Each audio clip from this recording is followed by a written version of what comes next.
আমার একটাই কথা, আপনারা আমার সংসারটারে বাঁচান। আমি আমার বউ হারাইতে চাই না। আমার বউ জানি আমার ছাইরা না যায়, আপনারা সেই ব্যবস্থাটা করেন। আমার দিকটা না হোক, আমার সন্তানের দিকটা তাকায় হইলেও করেন। আমি আমার বউরে অনেক বুঝাইছি, কিন্তু সে বুঝে নেই। সেই জন্য আমি আপনাদের সবাই এখানে একত্রিত করছি।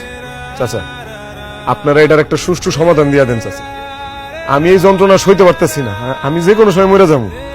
বৌমা, তুমি একবার নির্ভয়ে আমারে খুইলে সবকিছু কত দেখি তুমি কি করতে চাও? তুমি কি স্বামী সংসার করতে চাও, নাকি ওই প্রেমিকের হাত ধরে চলে যেতে চাও?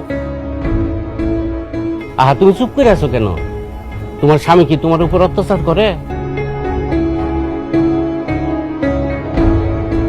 জি না। তাইলে অভাব অনটন আছে? না। খাওন টাউন ঠিক মতন দেয় না? দেয়। তাইলে তুমি কি চাও আমার খুইলে কও। ওনার কাছ থেকে আমার কিছু চাওয়া নেই, আমার একটাই চাওয়া, সেটা হইতেছে